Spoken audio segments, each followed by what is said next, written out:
Good morning. Good morning. And welcome to worship with the Unitarian Universalist Church of Ventura.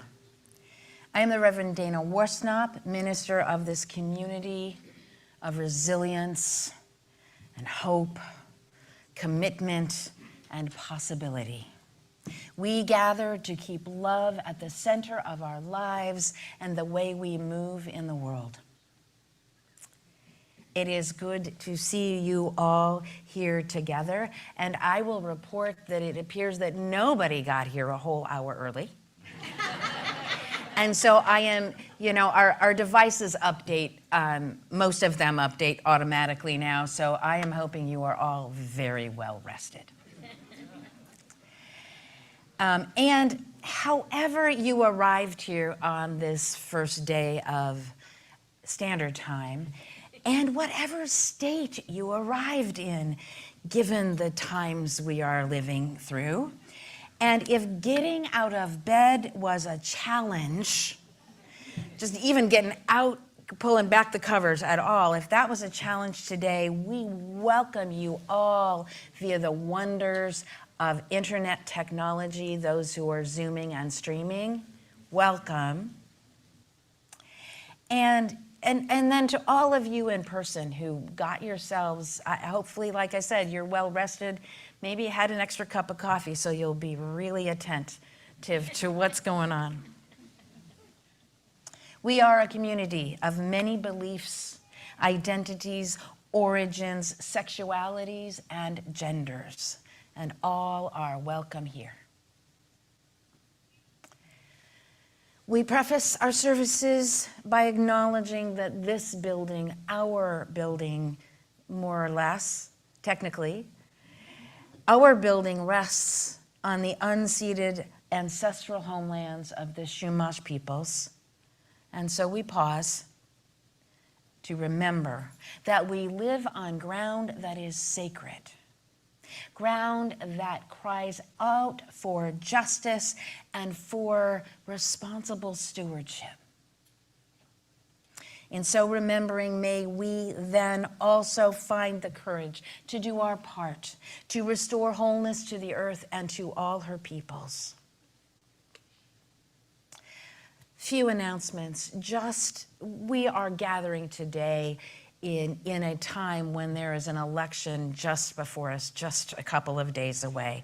And I am aware of all the things that it might be bringing up for us. And also just knowing that the uncertainty will continue beyond Tuesday, almost certainly. And so on Wednesday, we will, the church is just going to be open from about noon on. Come by, light candles, sit in silence, hang out with people a little bit. At 5:30, we will be having a vigil, a witness event. There'll be a ritual, and the choir begins their practices at 6:30, so I'm hoping that at least a few choir people will be there and will help us sing together. Is my fond hope for that day, and we will be able to be together, whatever it is that has happened, wherever we find ourselves. Also, just another couple quick announcements. We want you to know that our annual Arts and Crafts Fair is after church on November 17th, so 2 weeks away. And then the weekend after that, our annual Interfaith Thanksgiving service is going to be at 3 p.m. Sunday, November 24th at Mission San Buenaventura. And this is the time where after we have the service, which is lovely, there's a pie social. And so be prepared to come with a stomach ready for pie, and bring a pie or two if you are so inclined. For all the ways that we plan and dream, uncertainty will always swirl throughout our lives. Sometimes the best we can do is to hold hands and lean in. And in that state, let us enter sacred space.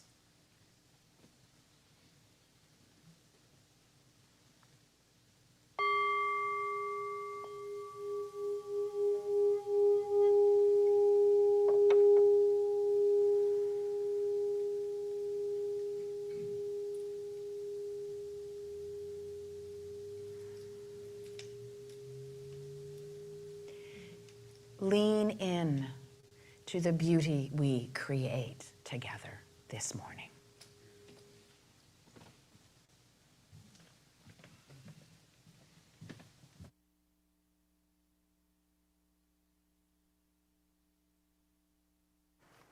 Good morning.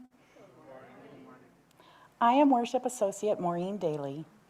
We invite those who are Zooming or streaming into this service to light a chalice or candle at home as Reverend Dana lights the chalice of our free faith here in the sanctuary.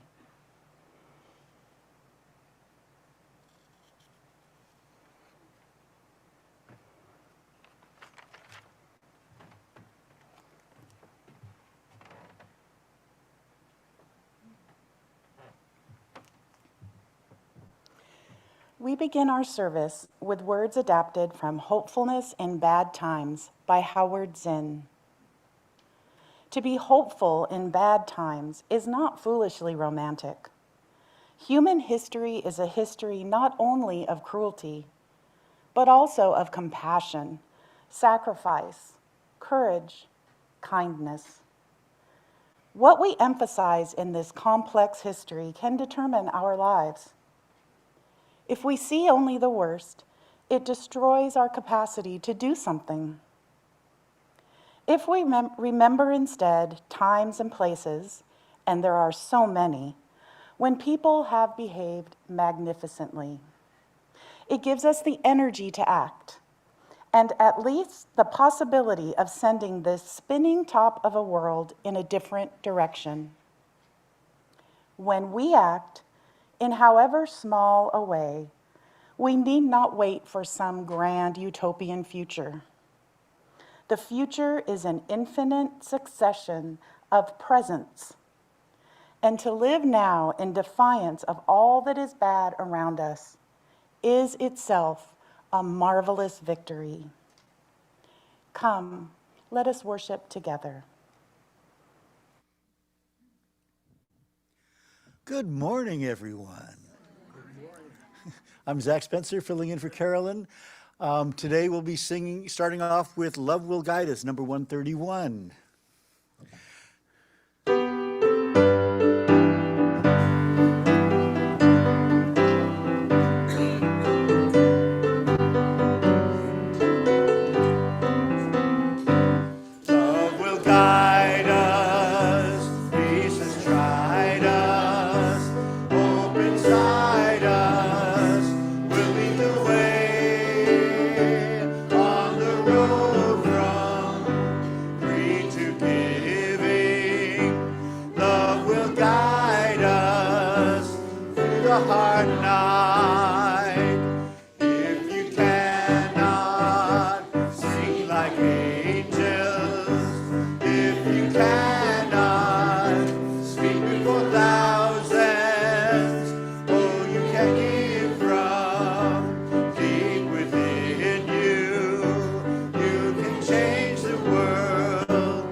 So, I get to tell the story this morning. I love to do this. And so I invite all of our children, youth, and all who are young at heart to come on forward. Oh my gosh, it is lovely, lovely, lovely to see you. Yay. And it's really lovely to have you all back from fall break. Just want you to know. Okay, so I discovered a book by the poet Amanda Gorman. Now, Amanda Gorman was the youngest. I think she was the first youth poet laureate in the United States. And literally what we do in this country, and other countries do this sort of thing too, but we pick a poet to be the poet for the country for a whole year, or maybe even longer. I'm not certain about that part. And Amanda Gorman was the first woman, the first youth poet laureate, and she was appointed when she was 19 years old. She was very young. Do any of you write poetry? Anybody out there? Writers of poetry? Have you guys ever written any poetry at school? Really? Well, you weren't in my third grade class, Isaac, because we wrote ourselves some poetry. I love poetry. And she loved poetry from a very early age, and see where things like writing poetry can get you, okay? Then the other thing that happened is she was also the youngest inaugural poet ever to speak when she performed her poem, The Hill We Climb, at President Joe Biden's inauguration on January 20th, 2020. It was really amazing. I'm getting chills just remembering it. This was really powerful. And she was only 21 then. And so that made me really excited to find this book by her so I could share it with you. And she wrote it, she says, to give every young person hope that you can add your song and change the world. We just saying change the world with your love? Yeah. We can change the world with our love, with our hope, with our action. But you, just by being here, you right now are changing the world. So this is Change Sings by Amanda Gorman with pictures by Lauren Young. I can hear change humming in its loudest, proudest song. I don't fear change coming, and so I sing along. I scream with the skies of red and blue streamers. I dream with the cries of tried and true dreamers, including Reverend Dr. Martin Luther King. I am a chant that rises and rings. There is hope where my change sings. Though some don't understand it, those windmills of mysteries, I sing with all the planet and its hills of histories. I hum with 100 hearts, each of us lifting a hand. I use my strengths and my smarts. I take a knee to make a stand. Did you notice that? You take a knee to make a stand. Think about that one. I am bright as the light each day brings. There is love where my change sings. Now, we got some people helping some other people. There is love. I show others tolerance,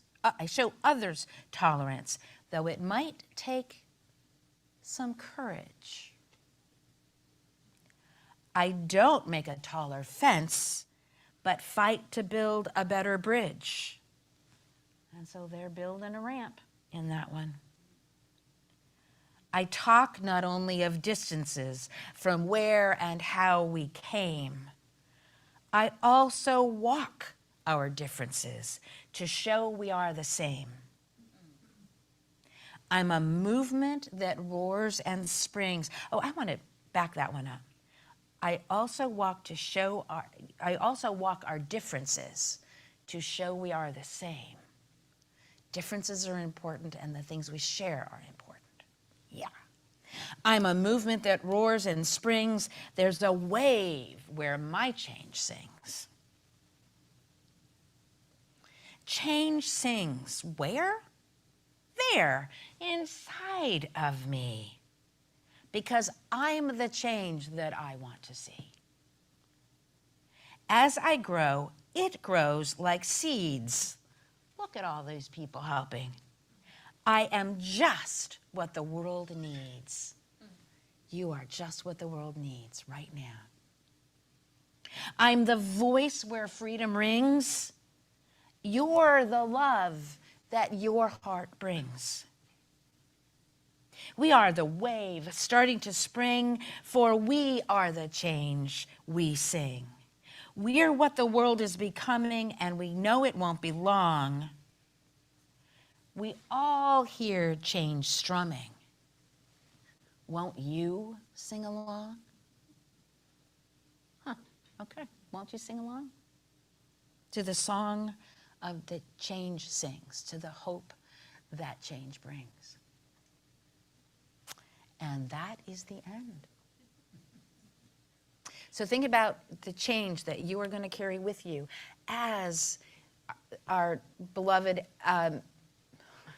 beloved elders, all the other folks. Well, we are, you know, we're older than they are. We're older than you, so we're elders in that sense. Form a bridge of love and follow along, and we will sing you on your way to your classrooms.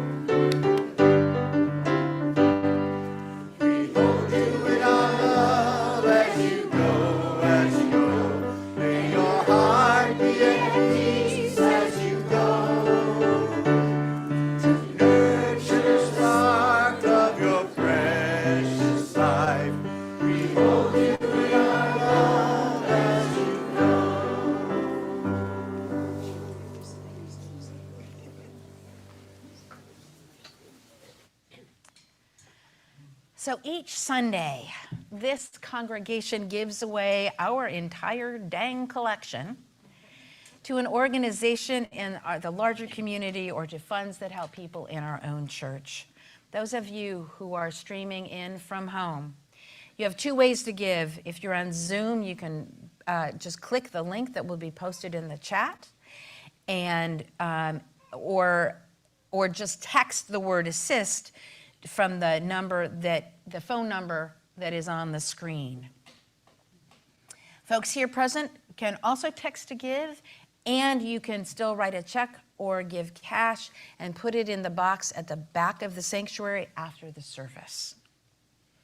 Our offering today goes to, in fact, our own InReach Outreach Fund, which helps members of the congregation or our neighbors when the regular safety net doesn't hold. How regular is that safety net? And I will tell you from personal experience how good it feels to be able to say yes when we can see that a little bit of money can make a big difference for somebody.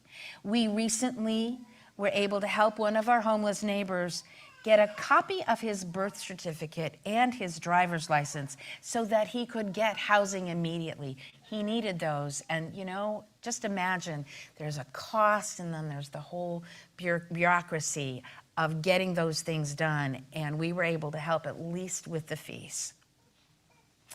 He could move in as soon as he got that paperwork, and he did.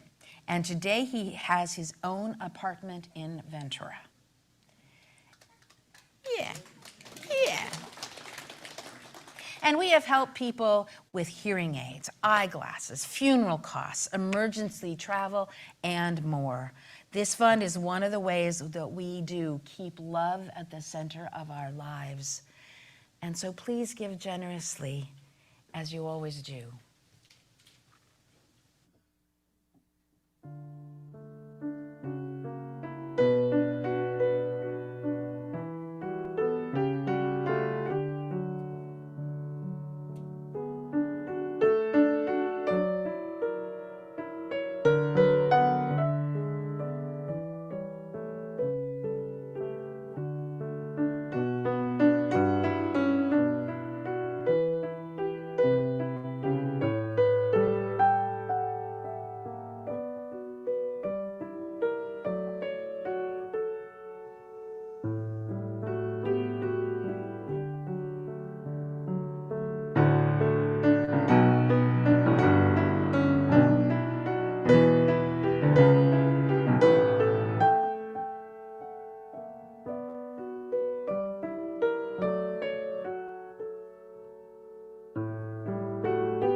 We are grateful for the generosity of this congregation, which weaves a tapestry of love that we call community and holds us together through all the times of our lives.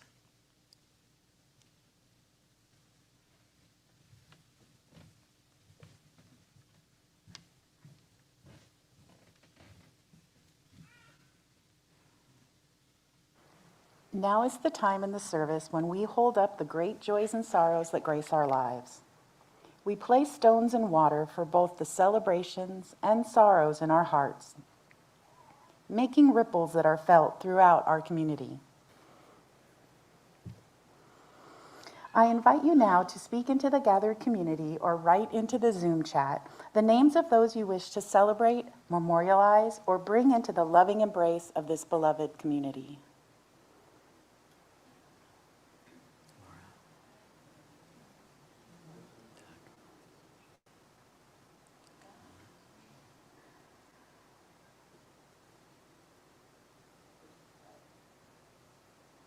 Reverend Dana will now place one final stone in the water for all the joys and sorrows just shared and those yet unspoken in the silent sanctuary of our hearts.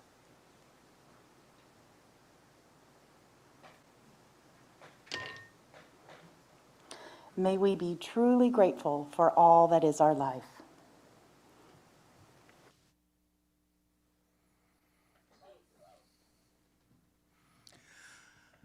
Please remain seated as we sing our meditation hymn, number 155, Circle Around for Freedom.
Our reading this morning is from the Reverend Julian Jamaica Soto.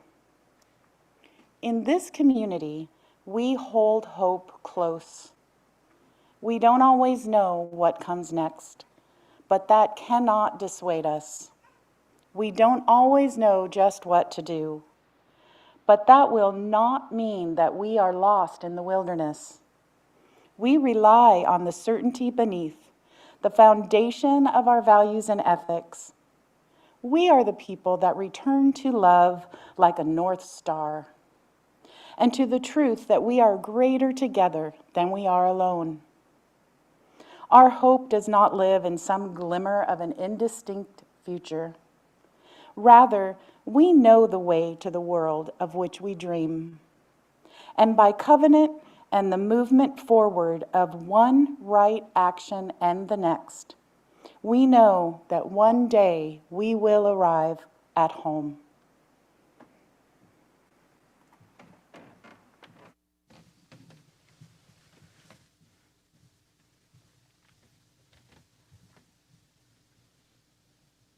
I invite you now into a time of meditation.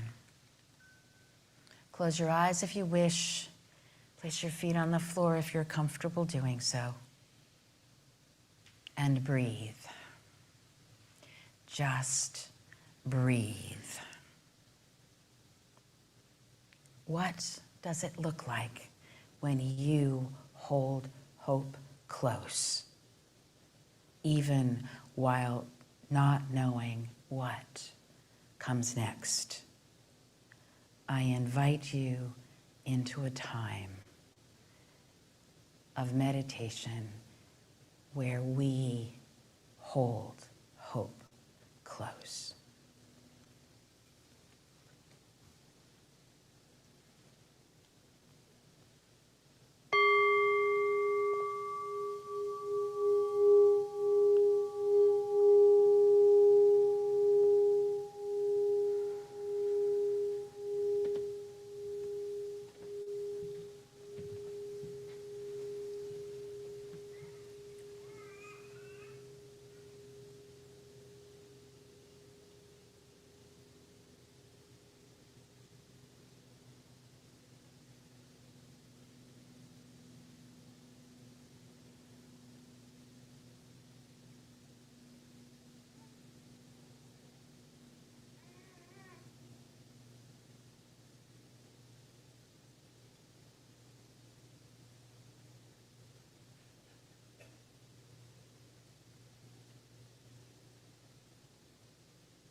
Like a lighthouse keeper's beam, hope, the master cobbler of our dreams.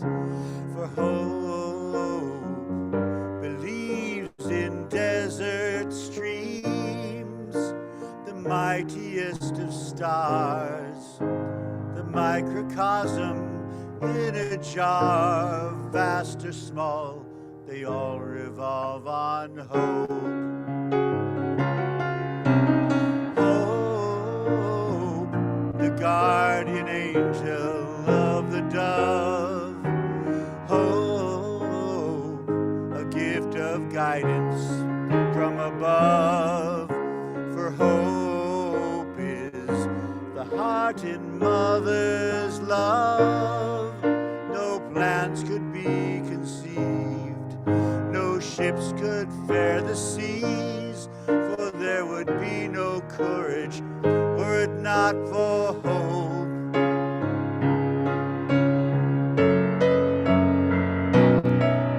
Now the path before us lies, before our very eyes, don't you see?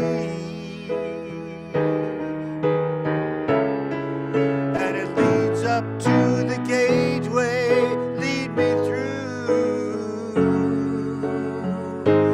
Don't you see?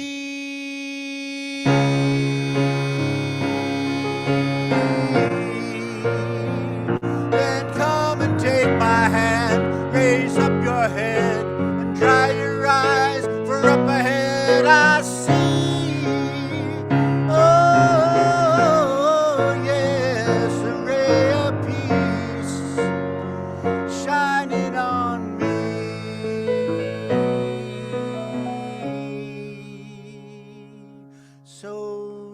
us feel hope and feel the sunrise in our minds. To give hope is to enlighten all mankind. Ah, but lose hope and life seems black as blind.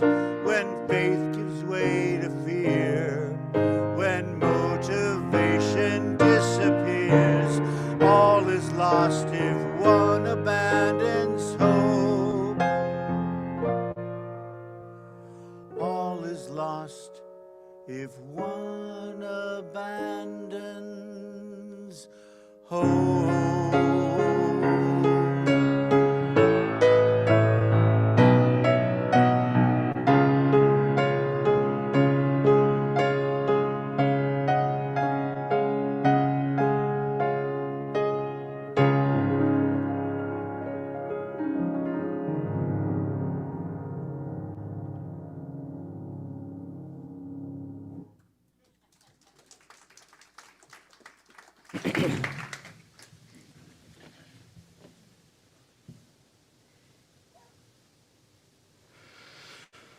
So, when I was a girl, I sometimes fantasized about what it would be like to live in a historical period, like the Roman Empire or the wild American West.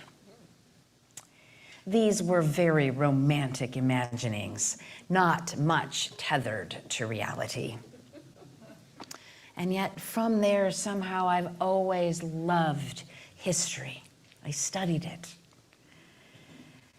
Now, by sometime in my teens, I did realize that I would have had to be wealthy in those times to have had any kind of life that I might dream of.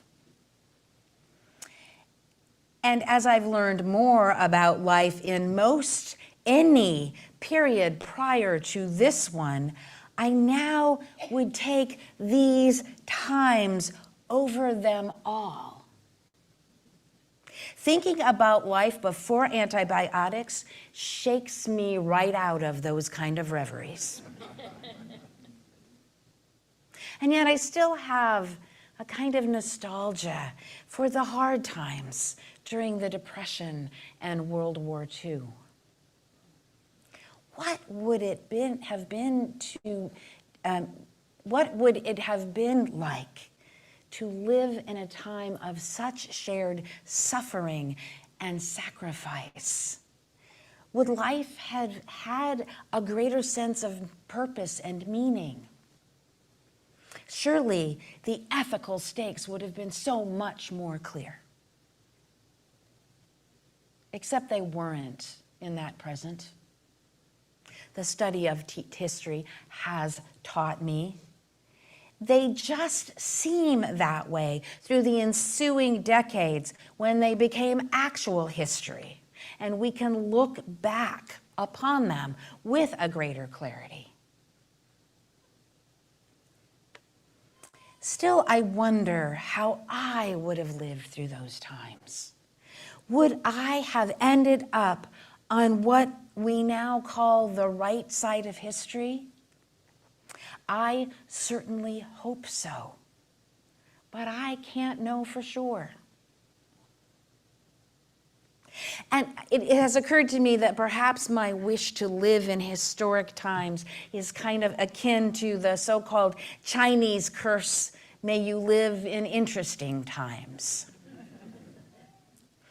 An aside per Wikipedia, that is actually an expression in English claiming to be a traditional Chinese curse. And there is, quote, no known equivalent expression in Chinese. Sorry. And then I get to thinking that perhaps my childhood fantasies actually created my own curse. For surely we are now living in times that future historians will write about over and over, generation to generation. And this became most painfully obvious to me in 2016. And then that was followed by a novel coronavirus, which became a pandemic, followed by the 2020 election and an insurgency, followed by all that has led us into another absolutely historic election. Yet I realize also that I have lived all kinds of history over the span of my lifetime, as have we all. I arrived on the planet in the midst of the liberatory movements of the 50s and 60s, civil rights, second wave feminism, and LGBTQ pride, to name among others. And I've lived through them, into them, and lived long enough to witness the backlash to them. Beside what I now realize is a long, simmering backlash to the social policies of Franklin Delano Roosevelt during the Depression. It's partly what brought us here now. Long scope of history. And yet, those movements, the liberatory movements, actually brought us President Barack Obama and now Kamala Harris, and who may become the first woman president of the United States. But the backlash to that also brought us the likes of Donald Trump. And while he is, in his way, uniquely American, this is all a part of reemergence of authoritarianism and, yes, fascism in many countries. So here we all are, again, living history. The hope that I would have clarity in such times isn't exactly dashed, but it is harder for me now than it will be for historians looking back decades from now. And with an historic election just 2 days away, and the outcome likely unknown for days, weeks, what are we to do? How do we get through this? Well, first, let's get through this week. Whenever you feel your anxiety rising and shortening your literal and metaphorical breath right up here in your chest, breathe. Let it go and breathe slowly and deeply. Then do something positive, life-affirming. Maybe you can behave somehow magnificently. Pray if you are so inclined. And stay yet hopeful. Hold hope close. And yet, I know that can be a tall order. Which is why activist, a pretty radical activist actually, activist Mariame Kaba tells us that hope is a discipline. She says, I believe that there's always a potential for transformation and for change. The idea of hope becoming a discipline is something I heard from a nun years ago. She was talking about a grounded hope that was practiced every day.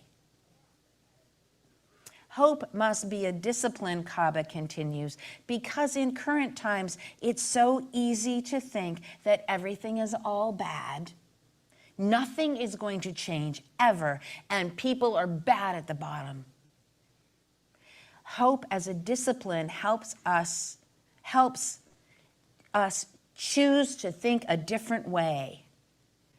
She chooses to trust people until they prove themselves untrustworthy.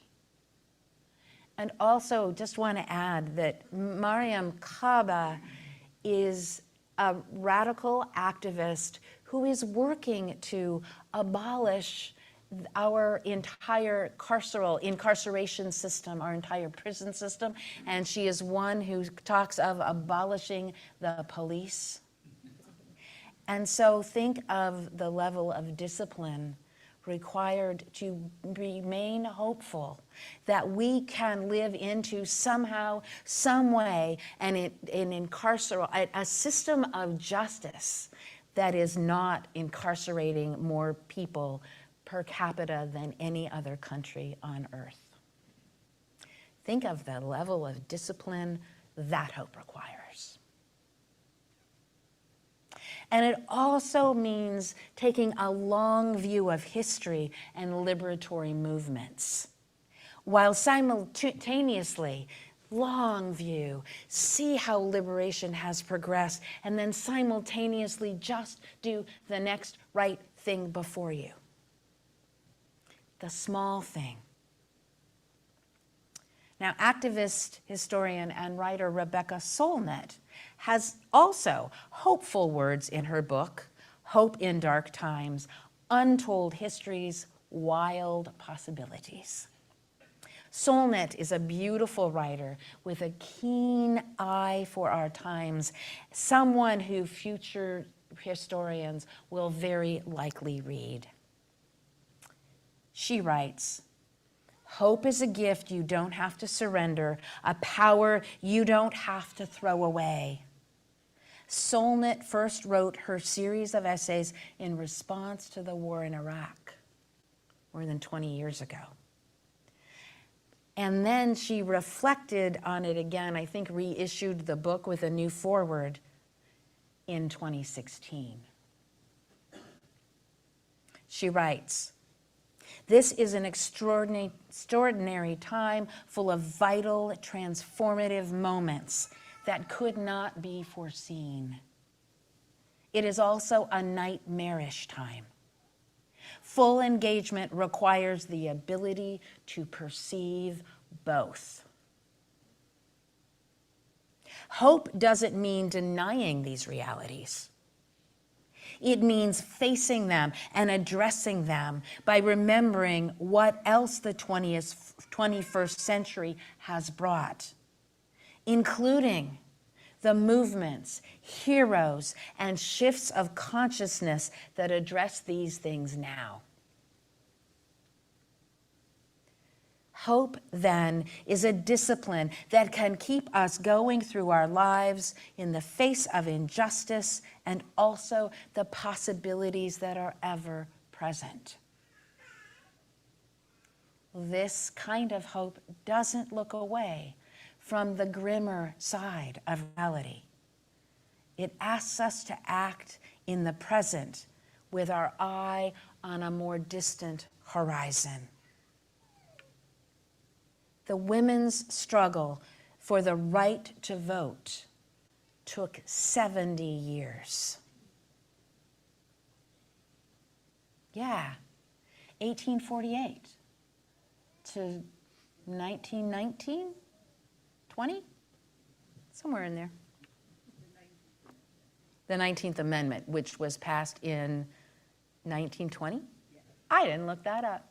Thank you. Somebody out there knows. Somebody said affirmatively, yes. That part of my history stuck. And so also imagine what the world will look like in 70 years. Will we, in fact, have a system of holding ourselves, each other accountable for the harms that we have caused that looks so different than, that is also healing and reintegrating people into our culture and society? It started, well, I don't know. There's a long horizon. There's a sweep of history that may come to be. Solnit, like Kaba, also asks us to have a faith in one another, in the goodness of the human soul, with a full awareness of how wildly it can go awry. She writes, "Hope is an embrace of the unknown and the unknowable, an alternative to the certainty of both optimists and pessimists. Optimists think it'll all be fine without our involvement. Pessimists take the opposite position and both excuse themselves thereby from acting.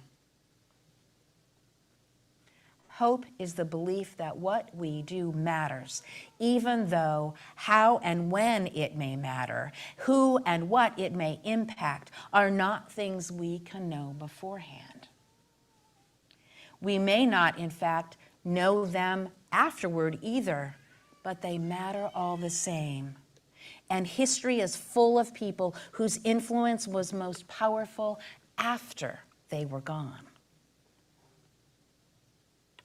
Ideas," she goes on, "the ideas at first considered outrageous or ridiculous or extreme gradually become what people think they've always believed. How the transformation happened is rarely remembered. It recalls the mainstream, when the mainstream was, say, rabidly homophobic or racist, and now it no longer is. And it recalls that power comes from the shadows and the margins, that our hope is in the dark around the edges, not the limelight of center stage. So here, dearest ones, is some collected wisdom about what hope is and is not, from Mariame Kaba, Rebecca Solnit, Amanda Gorman, and Howard Zinn.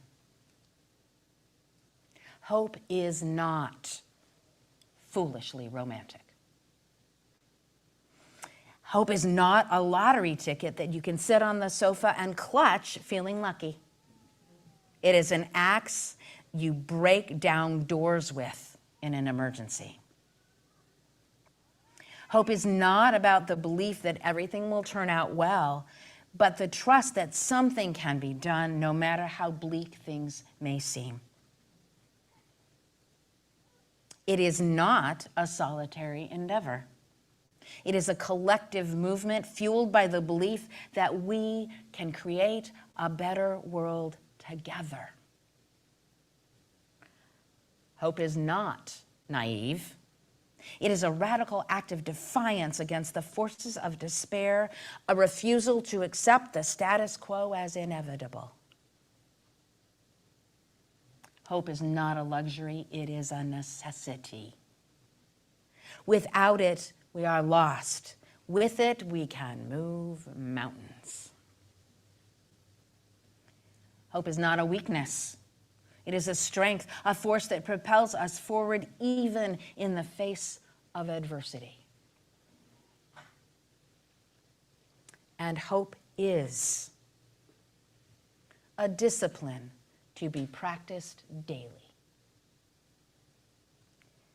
Hope is change, singing.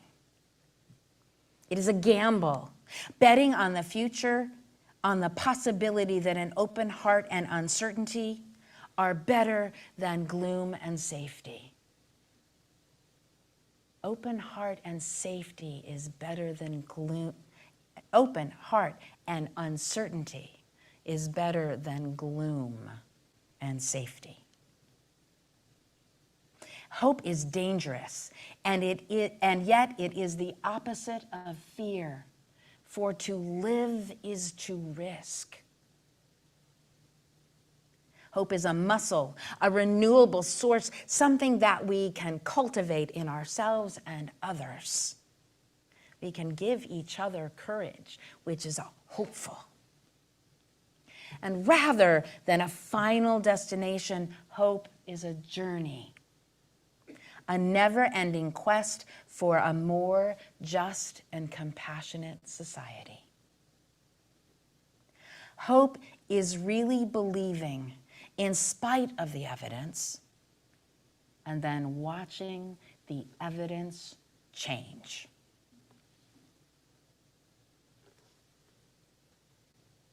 So let us hope and pray. Commune with the ocean or the trees. Commit acts of kindness to strangers and to friends. Continue World Series celebrations. Hang on to the people you love to get you through Tuesday and then the rest of the week. We are unlikely to know much definitively even by Wednesday. So let hope carry us there and beyond by taking a long view, knowing that something may happen on a horizon so distant we will never see it ourselves. And then acting now, here in the present. For the future is an infinite succession of presents. And always, always, through this week and beyond, hold your hope close. Amen. May it be so.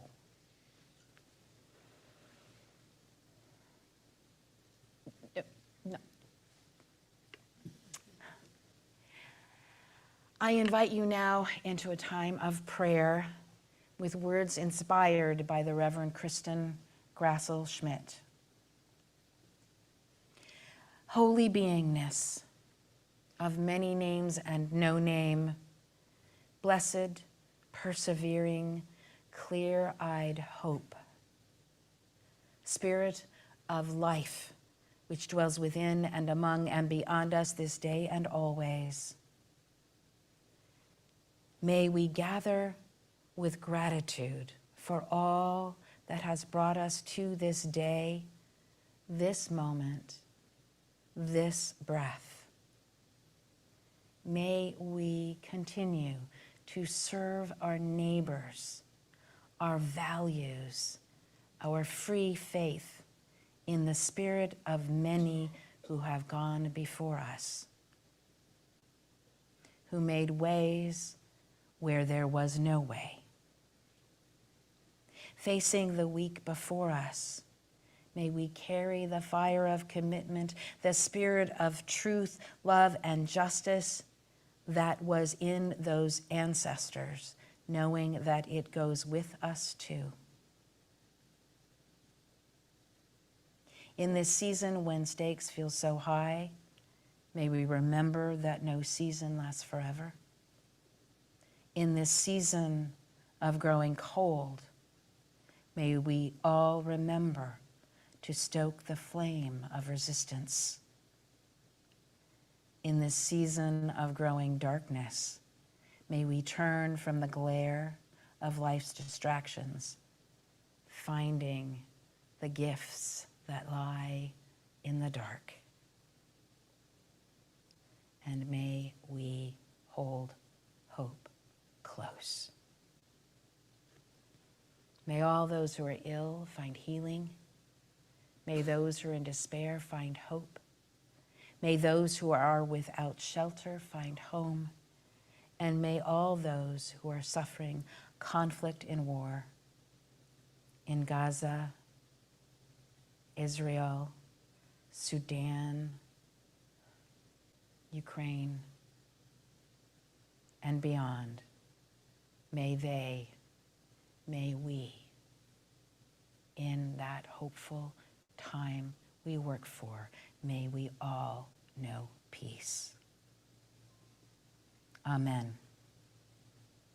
And blessed be. So the hymn we're about to sing is a familiar one that has been updated to take out some language that had a very a colonialism kind of leaning in some of its verses, and it's been updated beautifully. It is hymn number 121. The lyrics, if you want to follow along and read the music, the lyrics will be changed in some places. It has become from "We'll build a land," it has become "We'll build a love." So if you'll rise in body or in spirit, and Zach will lead us.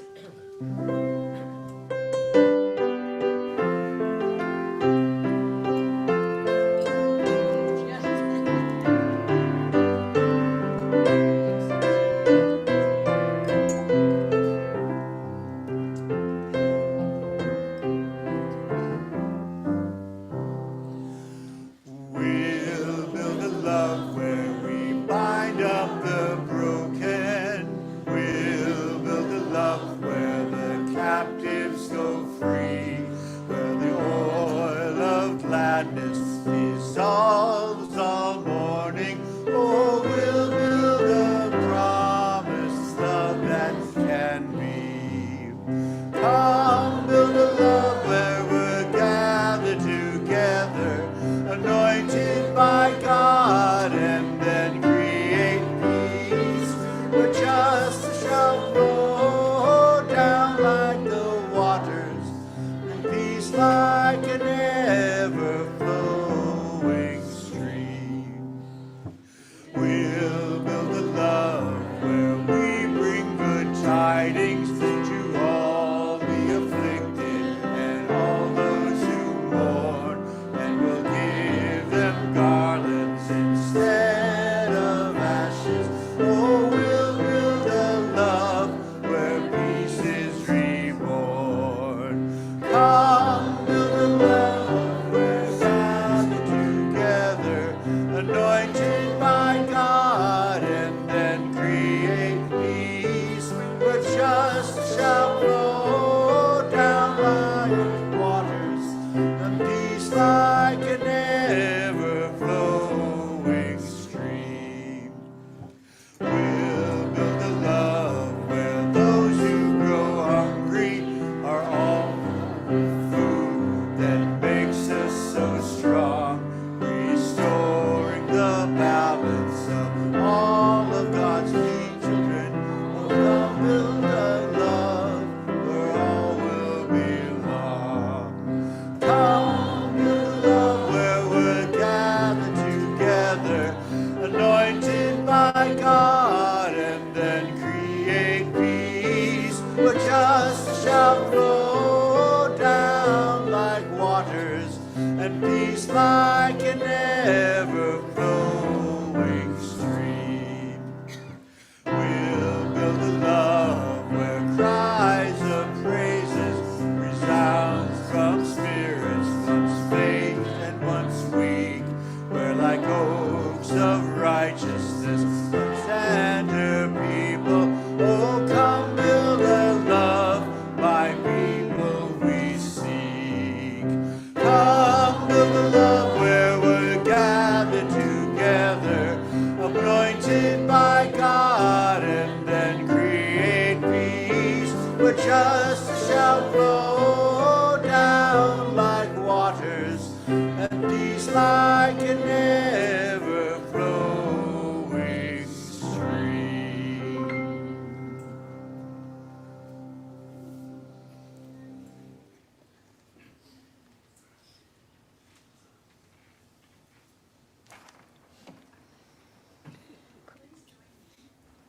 In words on the screen as we prepare to extinguish our chalice.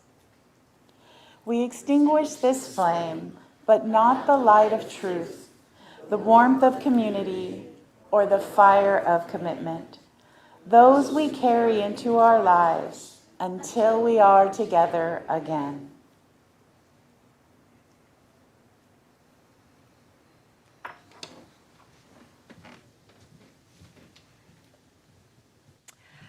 All of you here in the sanctuary are invited after the service for coffee, tea, and conversation in our community room, Berg Hall, which is to these two sets of doors. Your first stop can be at the Connecting Center, big round table with a sign overhead to visit with friendly folks who are waiting to say hello. And if you're new, tell you a little bit about this congregation. You can also put cash or check in the box at the back of the sanctuary. And also, we have a new exhibit in our green room gallery, room straight in back here with green walls. And I will tell you that there's a work in there that I commissioned. And also, if you are joining us on Zoom, stick around in the chat room. And people in the sanctuary are going to stop by and say hello on Zoom on a television screen just inside there. You will say hello to the people in there.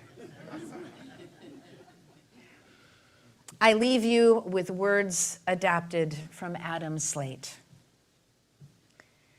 Be kind, be brave, be just, be merciful, be hopeful, and go forth in hope, behaving magnificently as you live through this momentous, historic time. Go forth in love, go forth in peace, go forth holding hope close. May it be so.